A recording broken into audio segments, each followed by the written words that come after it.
Ladies and gentlemen, hello and welcome back again. The sound of the majestic pop of a Monster Energy drink brings us into the cast.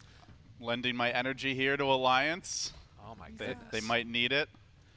Had kind of a shaky midday yesterday. Wasn't a terrible day one overall, but you know, as far as like legacies to live up to, you know, I think Alliance carries probably one of the highest sets of expectations, even though it's an entirely new roster from the old, you know, core Alliance. You know, we've got S4 meet up in the chat, but oh god, you know, I know a lot of the fans out there are sad that the likes of Bulldog, Loda, Ake, EGM, S4, all gone now. I mean, EGM and Ake are here. Yeah, just not on that team. Yeah, so you know, I wonder, like that's where you have a really tough choice as a Dota fan. Like, are you an Alliance fan or are you an EGM Ake fan? Now, the turncoats come out. That's true. The real fans stick by. I'm actually not sure who, but definitely is a tough choice. And right, like which one is being a real fan? Is it being a real fan to just stick by Alliance, or is it be the org, or is it a real fan if you're like, nah, screw those guys, I'm going with EGM? And I think you choose your allegiances, you know? It's like we were talking about James Bond earlier. It's like, are you a fan of James Bond the series, or are you a fan of James Bond like a specific actor? Well, I would liken him more to like pro sports, right? Like, okay, I'm a Philadelphia Eagles fan, the NFL, right. You know, if you're football fan, you know, for all you soccer for us here in NA. You know, are you like a Manchester United fan? Or are you a fan of the players? I mean, most people from pro sports would say, oh, I'm a fan of the team. And if, you know, one of your favorite players leaves that team, all of a sudden, maybe they're not your favorite player anymore, Gabe. But that's true. With that said, we do have a draft underway, so I guess we can talk about that a little bit. I'd love to. Earthshaker first pick overall for Crescendo. Kind of curious where exactly that's going to go. It looks like we might have another fella that's coming in to join us as well on the cast. We have the legendary Walter Draskell White. Oh my goodness, he's going to hop in. So the way that this is working is that he had to finish. Oh my god, we're actually muted. We had to finish off his Southeast Asian cast, but he's coming in now. LD is going to take a place on the panel as well, so we're all chilling for this one. But yeah, one of the things that we were talking about earlier leading up to this is that is this going to be the first TI in a little while that Synderen hasn't qualified for? He's qualified for a lot of them. Yeah. I know that for sure. It seems to be, I don't know, I think the first couple of games they played, they were picking, you know, the Lone Druid and stuff. It looks like they've strayed away from that a little bit. I don't know how much success they had during the later stages yesterday, because I only did like the first 4 matches, but it seems like they struggled to find their place, as it were. They're both right now, I think, around the bottom middle of the pack. And this game is, like, big for both of them because they're almost out at that point if you end up losing this one. Yeah, I am looking up the standings right now, so I will give you guys the official scoop in I don't know if I've seen a Beastmaster yet. All right, somehow I just ended up at the International 2012 Western Qualifiers. That is not where we want to be right now. Those were good times, but an event that Synderen also qualified for, mind you. Okay, so let's see. Alliance is 2-3, and Crescendo is 1-4. Yeah. So these teams have their work cut out for them. Alliance is in 7th place right now. Crescendo in 9th. I think 2 and 3 is actually not awful in this situation. Like it's 1 or 2 matches away from putting yourself towards the middle, or even towards the middle top, I guess. They did play Secret already. They already played Planet Dog, which are like 2 of the top teams right now. Open qualifier teams have been doing surprisingly well, actually. Yeah. Across a couple of different regions, but we watched 4 Protect 5. That actually looks fairly impressive. Actually, all of their losses, it looks like, were against pretty like teams that are ranked towards the top. So in theory, you could say Alliance on paper is like an easy day 2 schedule. Yeah. So if they can take care of business, maybe they can squeak in. We watched 4 Protect 5 just a second ago, and they got like completely crushed. Who'd they play? Secret, so it's understandable. Okay, yeah. The ones who are most likely going to qualify. Exactly. But yeah, you were talking about the Beastmaster pick, going back to the draft here. Not only do we not normally see it, we don't normally see it in the second phase, or the first phase rather, second pick overall. A push lineup, right? Yeah, I mean, they take the Venge, so yeah, push lineup, here we go. I'm curious if they're going to end up putting this in the off lane. Because see, here's the thing, right? There's a couple of things you can do. You can support the Venge, you can safe lane the Venge, you can support the Beastmaster, you can off lane the Beast, you can safe lane the Bristle, you can off lane the Bristle. So there's like probably a dozen or more laning combinations that you could possibly put together, which is the 3 heroes that they have. And all of them have their merit. Like, there's not necessarily a right or wrong way to do it, considering the only 2 picks that Crescendo have is a Shadow Fiend and a Shaker. It's not really giving away a lot of information. So I guess the flexibility of their lineup is what I think personally makes it strong at the moment. They do push really fast. They take Roche really quickly. They have great vision control already. A little bit late in the team fight for Alliance. I'd say that's the big weakness, but they've got 2 picks to still address it. The thing I really like too is it's like this Beastmaster into a Shadow Fiend that, you know, you want to be able to build a BKB on Shadow Fiend, be tanky, big Argent in charge, and that's just not going to happen against Roar. And maybe this Warlock is like a counter initiation is going to be a decent way to try and keep that Shadow Fiend alive, but it feels like that hero as a centerpiece might be a little bit more fragile now with all these BKB piercing disables. Yeah, for sure. And it's going to be a right-click lineup no matter what, because you're going to have Inner Beast and you're going to have the Venge Aura. So BKB aside, even if you get roared or even if you don't get roared, there's going to be a tremendous amount of right-clicking going on. So, okay, the Earth Spirit comes out. Still could potentially be a Venge support. More likely going to be seeing the Beastmaster in the offlane, I'm guessing, at this point. And then I guess they need a mid. Because I don't think Beastmaster's a limp hero. Maybe I'm wrong. I don't think so. Seems unlikely. The Earthshaker feels kind of weird to me in this draft. Like, when I think about early push, that's not the hero that springs to mind. That's more like team fight oriented. What do you think is the thought behind the Earth Spirit in this draft? What's going to be his job? They wanted one playmaking hero, I believe. Because when you look at their draft, Venge, if it is a support capacity, she's an okay roamer. But most of the time, it's very hard for her to get in. Her stun range is not really fantastic. And given what they last pick, the Earth Spirit plus whatever mid Alliance are going to get wants to be able to kill Shadow Fiend.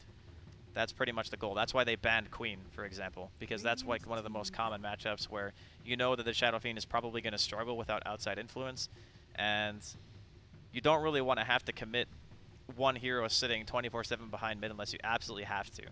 So in that case, it'll probably end up being the Shaker, whereas Legion will just be played by Sind, and then they're looking for their safe lane on Crescendo, and Alliance are just looking for any hero that can add a lot of damage and maybe potentially disable to kill the SF. Maybe Lina. Maybe they ban Lina. I'm not sure. Yeah, the Legion's a nice choice here. I think good against heavy push, which Alliance could potentially be going for. Good against Bristle to ensure he's facing you. Can build the Silver Edge later on as well. So I like the Legion pick. Oh, Sniper ban. Crescendo have this really big 5-man team fight so far. Yeah, Legion Commander with Warlock is pretty good. The Fatal Bonds into Overwhelming it's a ridiculous They have a amount lot of of damage. spam in general, but I mean the only issue I guess is against Bristle, you can't really spam him down, but maybe you can punish him with the duel if he's out of position. Alliance don't really have that much sustain though. Like their lineup is very capable of hitting buildings, but they don't have anything that keeps the push going. You know, there's no Dazzle, there's no Healing Ward, there's not really a whole lot in the way of no Necrophos like we saw for Secret earlier today. Maybe that's the goal then, is with that Earth Spirit, you go in and you find all of the kills in the world with these other heroes, and then afterwards you just push really quickly and you punish any team fight that's won. So maybe the last pick here for Alliance is another like team fight winner. It's hard to do against a Warlock though. That's just what that and Earthshaker excel at. It is very tough to find an opening, I think, because the Earthshaker and Warlock are fantastic defensively. You can just Shadow Word someone, throw a random fissure, and gank over, you know? You can't really commit fully to those heroes once they're being healed or once the fissure actually comes out. So depending on how Crescendo play this, they could have still a pretty solid laning phase.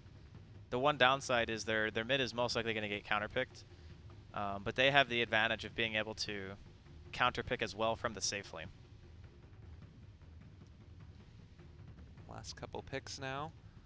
Troll Warlord. Oh, the Razor's already banned. That would have been amazing. Not really sure if there's anything outside of just like a nice little Lina maybe.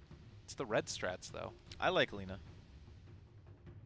It's nice because between Roar and Laguna, you can almost guarantee that you're going to kill the Shadow Fiend or the Troll. Like that's one of the nice things about that combination. What else is there? There's They could go Puck. the route of Puck, yeah. It's a limp hero. They could go Tiny. Seems like another limp hero. I mean, it definitely is. They love their Tiny, even a la carte. I'm not personally a big fan of it. I feel like especially with this lineup, you want someone who can do range damage, who can follow up what like that initiation from the Beastmaster. Yeah, add to the siege. Maybe an OD. I don't know. It's not the best sieging hero, but again, if you win the team fight hard. Oh, OD is amazing against Troll and Yeah. Legion. Templar It's very good. Assassin. Okay, Oh. there's a tower hitter. The Templar Assassin. I think it's They're very heavy on physical damage, but Crescendo don't really have much mitigation, to be honest.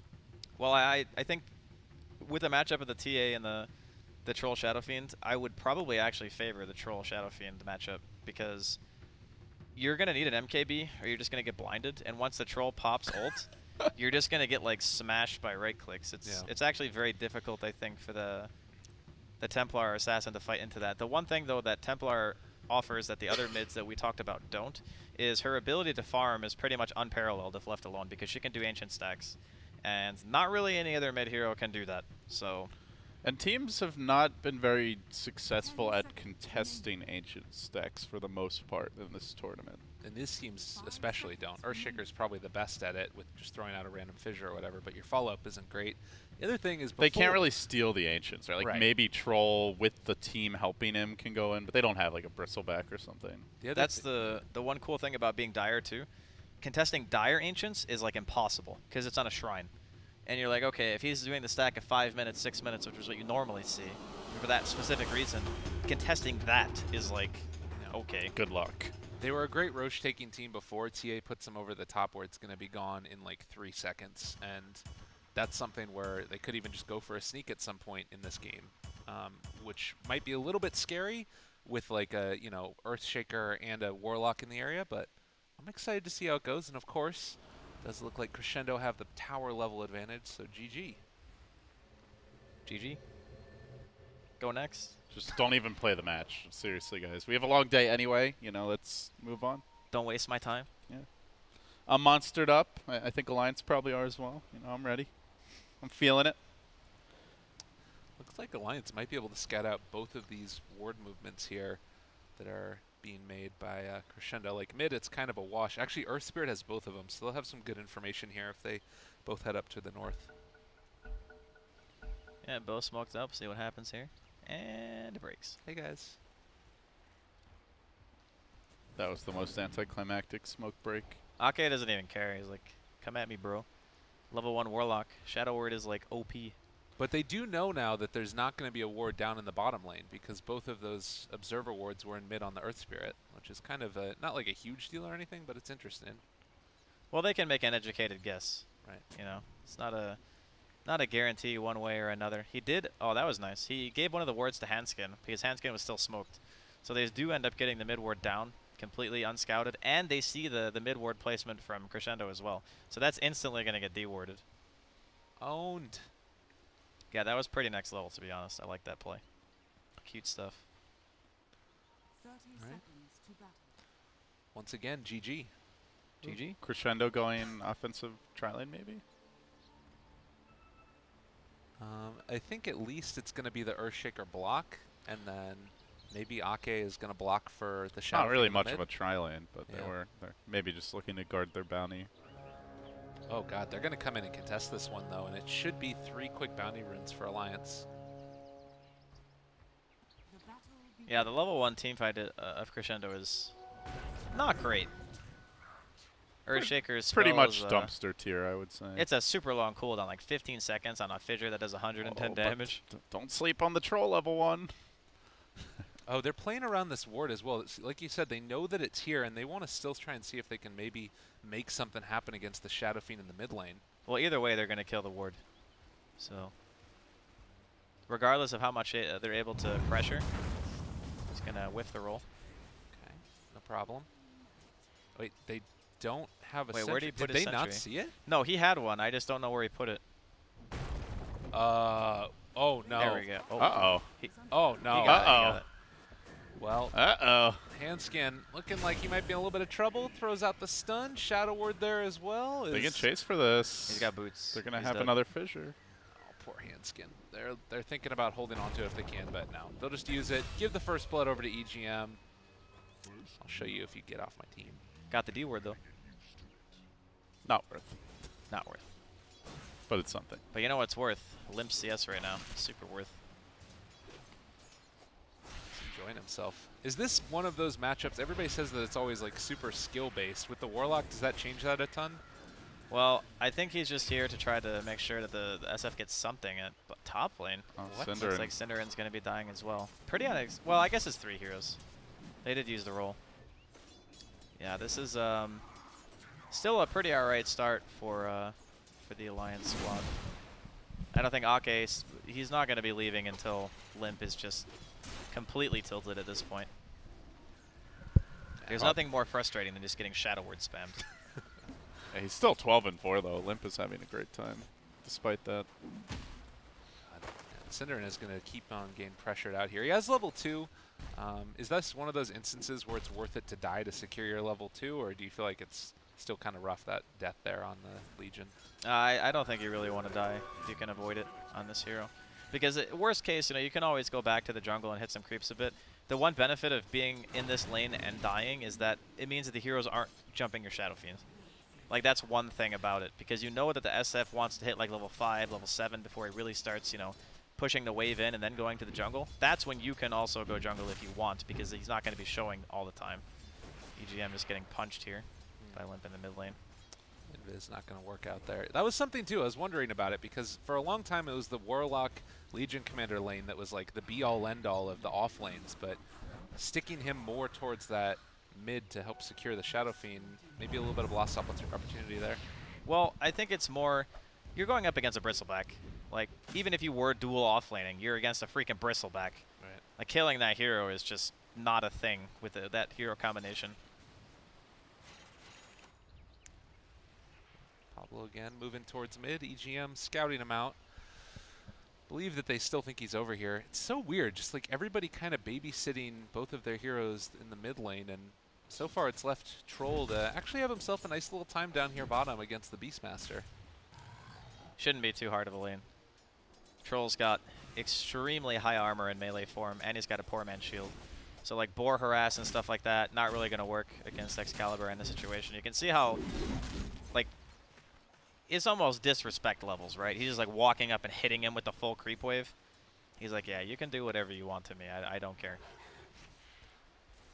It allows the side pull to happen. Also, Pablo going to get punched in the face here for a moment, blocked off as well, and they're not able to block his roll, so everyone loves some ES on ES action. Personally, I'd rather be the Rock ES. At least until like 20 minutes in. Then I want to be the... Then you want to have that max enchant totem and just go punch people.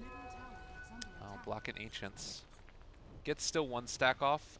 This one down here also has a stack that they're going to be doing with the boar. That's a nice little piece to this as well.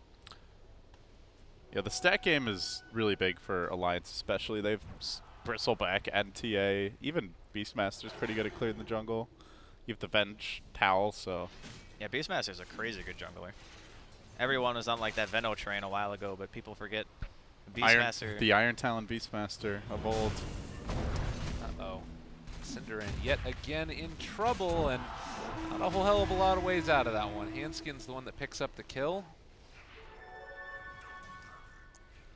I mean, it's one of those off lanes where I think Cinderen as a player, he's okay to die like that because he recognizes that it's 3 heroes. No one's ganking in Shadow Fiends. The ES is soaking mid. They're free farming bottom. So it's one situation where you can look at it and say, okay, yeah, he died 2 times, but the other way you can look at it is they're not pressuring the other lanes.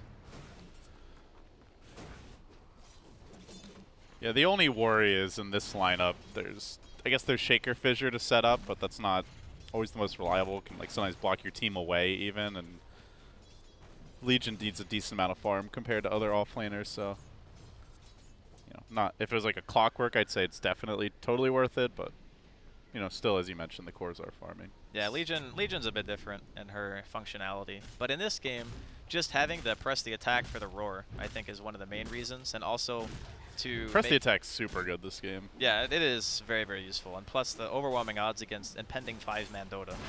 That spell does so much damage.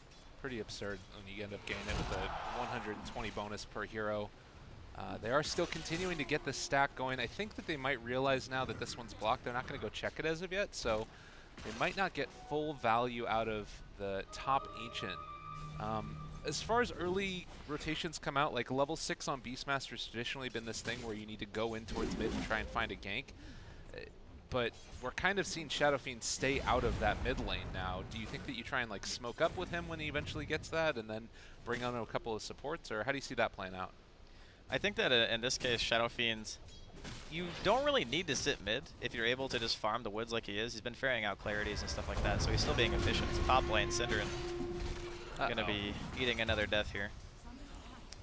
There's pretty much nothing he can do aside from just like hugging the tower in that lane. Yeah.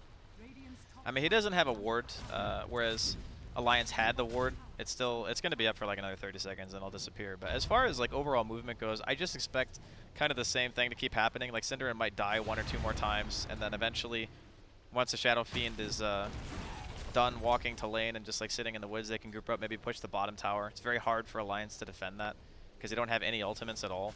You can actually see like a couple of Crescendo members are just grouping up down here. The tower's already kind of low. And I can't see Alliance TPing to defend that either, just because, like I said, they don't really have the tools needed to fight yet. They need Jonas and Fan to hit level 6. This does just feel like it's maybe in some ways Crescendo getting more out of the map in general because they were able to have that Earthshaker in the mid lane soaking up a couple of waves while getting out the jungle as well. Well, you say that. That's going to change right, with these exactly. Ancients. But this Ancient stack is looking pretty juicy. It did ping out that the wards, or that the Ancient stack was blocked up here, so they should get that dewarded relatively soon. But I mean, they're all in the area. If they notice that TA is gone, they might come and check this, but not great ways to steal it. Maybe they could at least contest. Seems like it might be a little bit too late already. Yeah. This is going to get him like, what, level 9.5, maybe 10? Unless Pablo's soaking, in which case it'll be a lot less. But then Pablo will be happy. I mean, getting level 6 early on Earth Spirit is definitely nice, but considering the movement now, he can see Ake is solo farming bottom, so he decides that he's pretty much going to be doing the same thing. Just wants to make sure that he's trying to get something out of the map while his TA player is killing them Ancients. And they do get the D-ward on the other camp on top of that. So stacking will continue to commence. Jonas heads off into the jungle. He has his level 6 now, and he's building for the early Solar Crest. So more ways to help secure Roshan, as well as just burn through the armor of a couple of these heroes. Yeah, I like this a lot. Their method of pushing is basically like throw the boars out, put the Solar Crest on the bristle, and just let them whack the tower. So yeah, it's a very solid game plan from Alliance. Very succinct. They know exactly what they want to do. If that TA gets a Deso, they have a Solar Crest, or even just a Medallion in of itself, and they'll be able to just murder Roshan in like seconds. And when you're fighting into this huge 5-man, you don't really want like the whole team, you know, grouped up. You want to sit way behind the bristle, maybe the TA if she has an Aegis or a lot of items, and they go on him, he gets low, you counter initiate with Magnetize, you swap him out if you need to, he heals up a bit. So they very much like want to use him as that big meat sponge, not tank the Golem, Fissure, Echo, Fatal Bonds, Overwhelming Odds combo. Shadow Fiend going back for the Shadow Blade. Kind of a cool little build here if they end up being able to surprise them with that when that push does come. Like, it's telegraphed what it is Alliance want to do. Might be able to find that backline pretty easily. I think you definitely want one Silver Edge this game, and I don't really see Synderen farming it right now, so... Well, the Troll can buy one too. That's true. Yeah, they actually have they have 3 good carriers for that item. Uh-oh. Are they going to be able to find him? I don't think they want to go for that. That's a Vanguard Bristle. I mean, the idea, of course, obviously, of being able to duel the Bristleback Gam to face you and then, like, maybe pop a Shadow Fiend ulti is good in theory, but if you don't get it immediately with him under tower, it's not going to work. Yeah. I don't think either team really feels like a ton of pressure to do something. I guess once the Medallion is finished, they might feel like they want to just go do Roshan like as soon as humanly possible, potentially wait for Limp to finish up his Deso. He's just been kind of chilling in the woods, just doing jungle rotations and stuff and letting everyone else just soak from the mid lane. I mean, normally you see, you know, like Beastmaster gets 6, or Warlock gets Golem, or Legion gets Duel. It's like, all right, let's go, you know, smoke and find a kill, find a team fight, try and take an objective. But these lineups are just so good at clearing the jungle and have so much room to scale that no one really has that big sense of urgency right now. And there's such a big difference, though, in level between the Shadow Fiend and the TA. Like, Lim's almost level 12. He is level 12 at 11 minutes. And the Shadow Fiend's only level 10. Just, once again, showing the difference between a hero that can kill ancient stacks and one that can't in the early game. Oh, looks like they are going to make a play here on the bottom lane. Well, they are just going to drop the rock on his head. All right. See you later, guy. It's the catapult wave. You know, catapult's still alive. Time to do a little pushing. Honestly, this is a pretty strong push.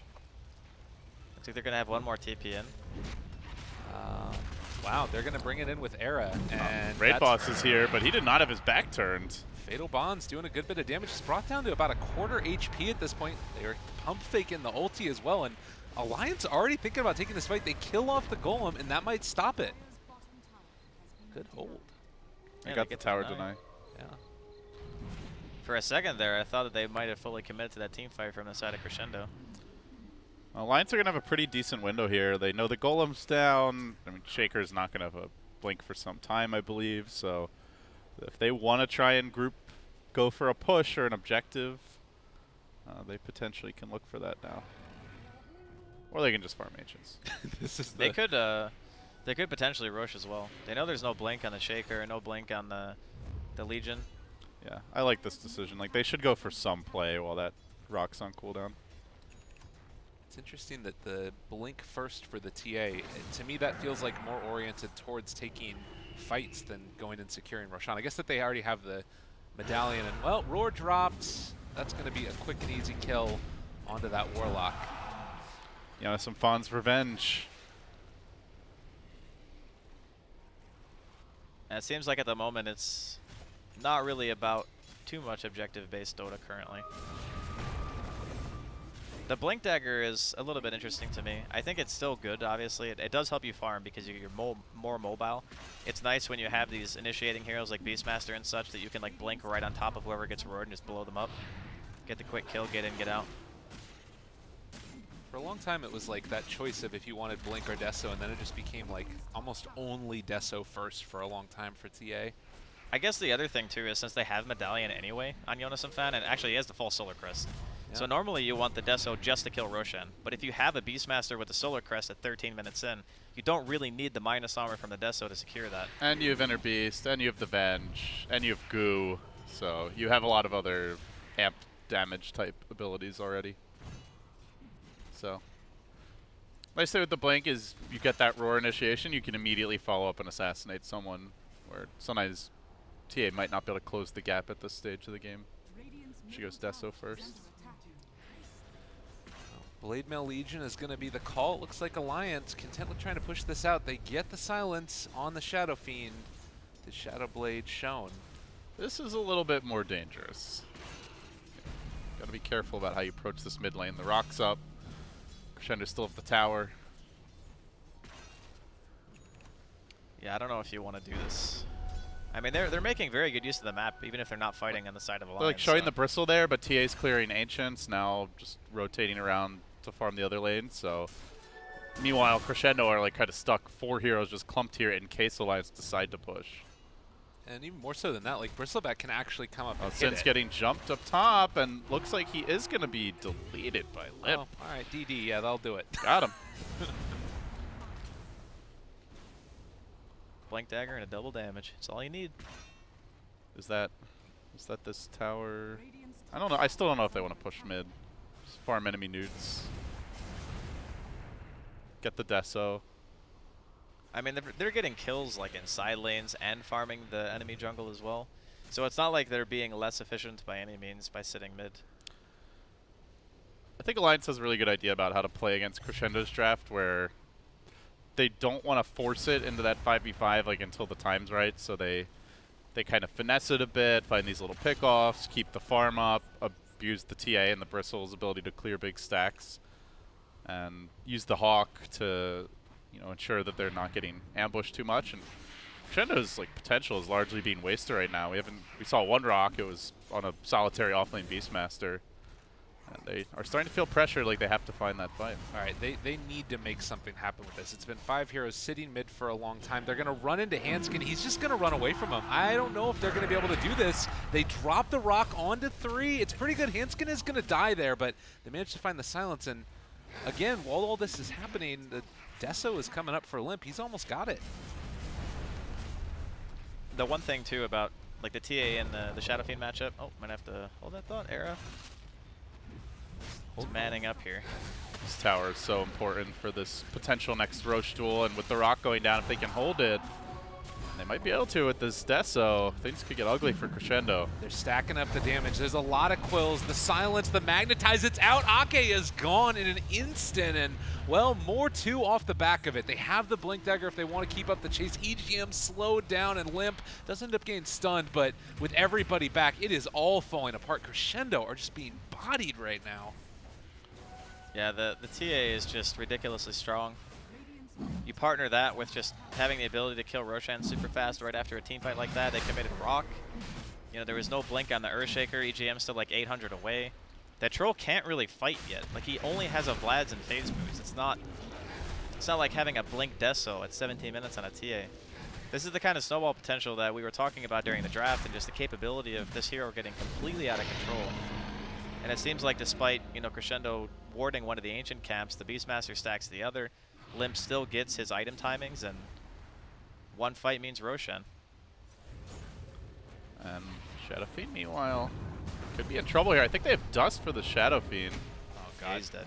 They saw him walk up there. They, like, literally, they had that entire thing under vision. This Hawk spotted him moving up to the top lane. TA started rotating over.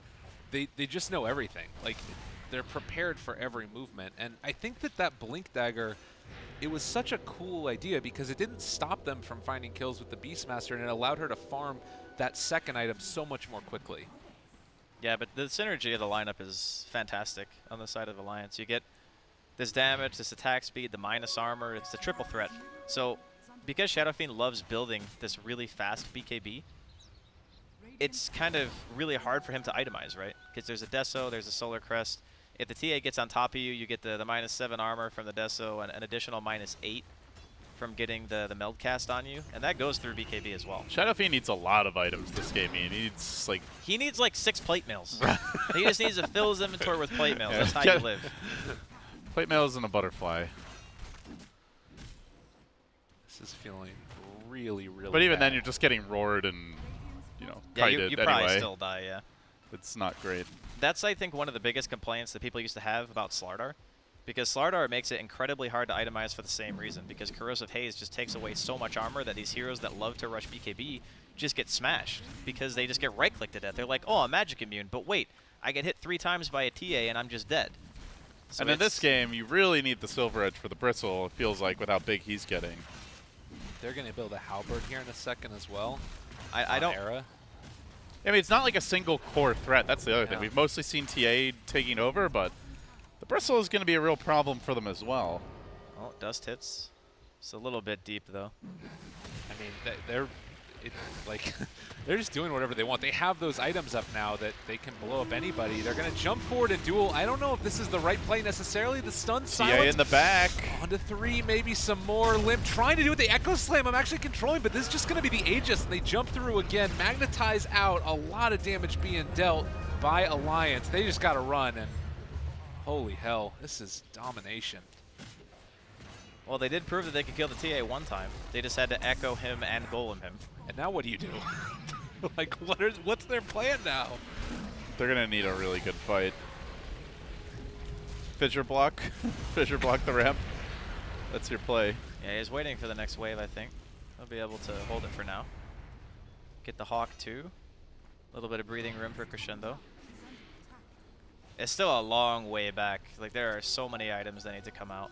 It's also scary for Crescendo because they don't have heroes that are particularly great at split pushing.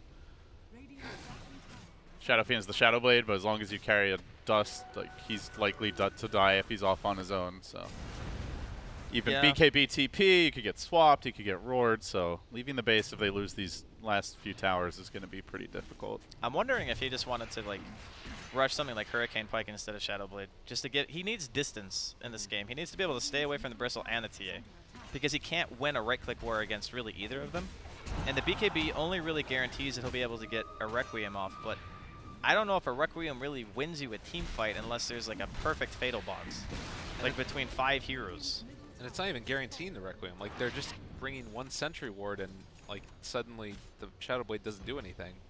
Yeah. I mean, the nice thing, I guess, in this game is that he really hasn't been the roar target because they have to roar Cinder in. If they don't roar Cinder in, then that person who gets roar just gets press the attack, and they're able to do whatever they want. It's good on Jonas and Fan, too. He's been pretty much exclusively using roar on the Legion. No one else. Poor Sind. Dude, it's a struggle for this Legion.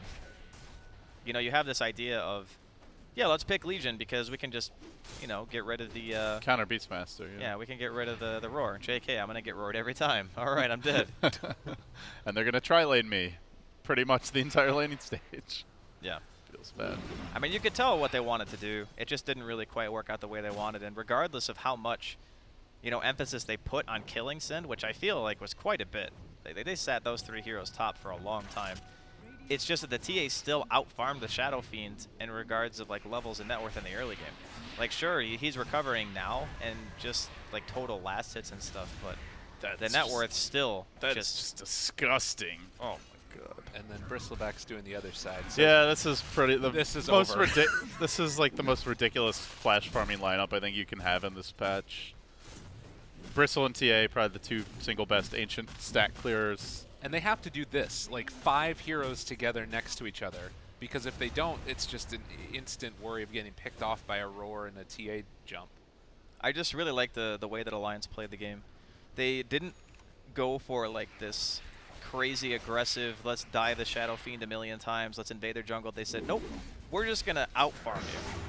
Well, swap away to keep him alive. They drop the rock. Echo Slam as well. Can they kill him off? Handskin barely going to be brought down. They drop the roar as well, and now TA's coming in. She has her BKB. They need to get out. Man, they just dropped everything and they only killed the Venge. It's so bad. And they get the minus, you know, Vengeance R as well, and they're gonna lose some here. Great boulder smash. Oh, silence as well. That's another kill. And Cinderin, is he going to get out of there? He does barely by the skin of his teeth. The thing is, like, with the Echo and the Rock blown, their high ground defense, which is pretty amazing on paper, is not that great. They still have the Shadow Fiend that can, I guess, kill the creep waves really fast, but he's pretty much going to be stuck mid now. There's still a tier 2 top to claim. And Alliance can wait for the next Roshan. Every time that there's not pushing, they're also, as we've talked about time and again, getting so much out of the map that it doesn't matter. Yeah, the efficiency coming in from Alliance this game is... That's one thing I think we saw when they played the Tiny IO the other day. Like, they're very patient about their fight selection, and they're very good at keeping a strong economy. I think that's really where they excel, is like when they don't feel that pressure to force it, they know they can go late, they know they can wait for fights until they're ready. Those types of drafts seem to suit them the best. Yeah, they didn't play into Crescendo's lineup at all. Like, they didn't go for aggressive maneuvers. They just said, okay, you have an Earthshaker and a Warlock support. Those heroes just don't make moves on the map. They're very clunky. You know? They're static. They sit in one spot, and sure, there was a nice early block, and they get the first blood, but after that, it seemed like pretty quiet on the front of EGM and Ake being able to do things. Whereas Pablo, you know, him and Hanskin were able to kill the off lane like 3 times, and they pressured mid a little bit, not that much, but in that time that they weren't doing anything, they were just stacking away. Speaking of which, more stacks coming out. They don't quite get that one, but...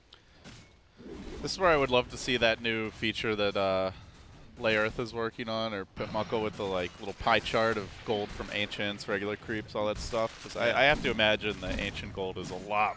Well, it's probably one of the highest games ever. Dude, to be this honest. TA has 18k net worth. It was looking at 715 GP. And there's only 12 minutes. kills. There's like barely that many kills. They still haven't really broken the base. Yeah, this is insanity. Roshan's gonna be up pretty soon too. Ancient stacks are back, baby. So here's a question then, more meta-oriented. If TAs continue to do this, as they have been throughout these qualifiers, are we going to see more of those lineups aimed at trying to contest ancient stacks, like what happened with Sven before? Well, there's really only a handful of heroes that abuse it this heavily. It's like Sven, Bristle, TA. Tide can do it to a lesser extent too. He gets but pretty owned by the new ones, actually, also. That's the other problem. oh, you mean 'cause the they're Prowler regen. Shamans? Yeah. Yeah, that's true. But yeah, there's really only a couple of heroes that you have to worry about it too much. There are other heroes that can farm them, like with items, but the whole point with those 3 heroes, they can farm them so fast and so early. They get this Yeah. huge power spike. Yeah, for sure. I mean, there is something to be said for like warding ancients and stuff when you're playing against those types of heroes, but at the same time, just warding them isn't really enough. If you can't contest them, then it's a problem. And I think that's kind of what we saw this game, because that again, the supports just don't fight. They're very good at stopping dives and very good at keeping static lanes, you know, going and strong. But if the enemy team is out-greeding you, these are the worst supports to have, because they can't make moves, they can't pressure the map. And because your mid player and your safe lane player can't also kill the same types of stacks, you're not getting the same amount of efficiency out of the map no matter what you do. It's just not going to happen. So then you're relying on your team fight. You need your Golem to be on point. You need a Blink Dagger early on your Shaker. You need your Shadow Fiend to Oh, the quad boar. snowball. Yeah, there's a lot of boars. It's always fun. I love that new talent when it works, but you see right there, like, the Beastmaster and the Venge, along with a couple boars, just ended up taking Roche, and like... That's not even their heavy hitters, you know? There's no TA there, there's no Bristle there until the end. They're still just easily able to grab it. Yeah, I don't know what the record is for GPM on a TA, but Limp is, he's got a good amount of GPM here. He's hit a handful of creeps this game. Can confirm. Not bad. I mean, they have an 18k net worth lead at 27 minutes. That's insane. They should be looking to break the base with the Sages. So this is one thing that I'll say, is that in the Champions Cup games and a couple of the Alliance games, they're really hesitant to break the base, and sometimes it comes back to bite them, where they like then throw away the advantage when they go high ground. They are wise to be cautious with this Crescendo draft. Like, they excel in choke points, they excel in 5v5. If the ults are on cooldown, they're really not that scary, but if they've got the full complement of abilities, you do want to give it a healthy dose of respect. They do have a 10-second BKB and an Aegis, though. That's true. I And you have think to swap if someone really gets in trouble. At the very least, they should try to get a tier 3. Radiant's top tower is under attack. This is the, and that's the thing, is like, occasionally I've seen it in this situation where they don't go for that tier 3 and then they end up being punished later. Seems incredibly unlikely this game. We're just setting them up for the Exactly. ultimate comeback. This is where the road to TI begins for Cinder. And the guy always seems to make it there, and it starts now with a big jump and big BKB retreat. All right, maybe not. Bottom lane's being pressured as well. They have... See, this is smart because they don't want to get hit by the full combo, so they're just going to spread out and not be, you know, all 5 in one lane. A dual era. Swap to keep him alive for the moment. They're still going to continue to chase this out. Hanskin is gone. He's got the cheese. Era returns it back around. The stun silence combo onto 2. They're taking top in the meanwhile while this is happening, and they can't even kill the Bristle once. Yeah, this is depressing. So that was really well played by Alliance. That was like checkmate, basically. Rock dropped. Limp does not really care. Takes down the Shadow Fiend. Excalibur is getting some nice little bashes here, but again, Aegis is in hand, and more so, they might not even necessarily completely need it. They pop the Shrine. Control Willard getting tanky again. Buyback on Shadow Fiend. Everybody runs away. Looks like they should be able to make their escape. Well, Era does his thing. Well, they did get the tier 3s. Got melee racks to about half HP. They still have Requiem, though. So I think that they might be able to hold this off. Limp popped his BKB prior to the Aegis fading, so he won't have it here if he wants to go in. They're all moving up top right now. That's a Jonas. sad Legion commander. Yeah. 0 duels. His itemization is, I think, actually about as good as you can make it for this type of game. Like, you can't really duel anyone on that team with a Blade Mail and expect to even get a win. Yeah. And it's a pretty hard game to win a duel anyway. Like, you get a good duel, they can just swap that hero out. You know, the Bristle TA are pretty immortal in most cases. Limp has a butterfly. And Oh, 1,000 gold on top of that. This is a tough one. This is a character building game for Crescendo. Yeah. Again, it's in a lot of ways a must-win too for them. Like, it's not completely. I think there's still a way to make it work. Isn't 1 in 5 mathematically eliminated? It's got to be very close. I'm sure 6 losses is, if not 5. It ain't good. No matter what is going on. You have to be top 5 in the group. I'm gonna do some math here while you guys cast. Limp is about to be level 25 also, at 31 minutes in. Yeah, that's pretty nuts. I wonder if he goes for the minus armor. Oh my god. Normally you see the refraction instances, right? And the old one was respawn talent, but they replaced it with the 8 additional minus armor on meld. So that makes it 16 plus the deso, so 23 minus armor. At some point, it really is like a stop. He's already dead kind of thing. But they've got enough physical damage buffs, I would say. Mercy. Yeah, the refraction is really nice for siege though, because you get the tank the tower basically. You got butterfly evasion already. You can have a solar crest cast on you. Yeah, so I don't know if they're mathematically eliminated, but it's going to be tough. They need, if not this game, they like pretty much have to win out the rest of the way. There's a lot of stacks still being made in the jungle. Era's going to take those out. He's going back for the Octarine core next. And I guess that they're just going to wait for the next round of Aegis and picking it up for Roche. It blows my mind how methodical they've been with this. And it hasn't ever felt like the game has been outside of their control. From the very beginning, they just sort of picked their points around the map. And like the lead has continued to be built, and there's basically been no kills during that. That's a beautiful graph. It's if you're amazing. An Alliance fan, just a slow, smooth slope downwards. At some point, it does become sadistic, though. It's like, put the poor bastards out of their misery, take the racks, win the game. But they'll wait for one more Roche, I imagine, and then go for it. She did go for the refraction instances. Yeah, I figured. It's nice to get the meld when you're not in such a commanding lead, because it does allow you to burst the heroes just that much faster. But when you're predominantly sieging and just running around the map and hitting creeps, then it makes more sense just to get the bonus damage and the extra refraction instances. So, smoke here from Crescendo, looking for something. Gonna run into potentially the smoke here of Alliance. Oh. It's really hard to get the jump here with the boars, all the waves pushing in, 2 lanes of racks opened up. All right, Era, they don't get the duel. Oh, they want to block him off, though, with the fissure, and they will find it now. They get the break as well. Requiem going to come out. Everything dropped just about. Oh, they're getting redded. Except for those big ultis. Now they need to get back quickly. You do still have Warlock ulti that's available. If they can find a good one here with the Fatal Bonds, it would be... God, look at that damage from the TA. Jump in. Oh my God. Troll is just gone. Oh, they want to do something with the Shadow Fiend, but they really don't have an option. They buy back on Era. He is there. Oh, Crescendo. They're just, tickling him. There's nothing happening. This barracks is gone, and they can't do anything to stop it. That was such a well-executed gank on the Bristle, too, and there's just nothing left to do with this 26K net worth TA. Excalibur trying to man up against Era. They get the Force Staff away, the Hurricane Pike actually from Limp, and they can just make the move on down to the bottom lane. The most thing that's impeding Alliance right now is the movement speed to get from lane to lane. There's nothing that they can do to stop it. There's an echo. Gotta be slightly careful if you're the Bristle. They can probably just go back. I don't really see Crescendo chasing this. I think Alliance just chill, wait for that next Roche, especially with the Bristle not having buyback.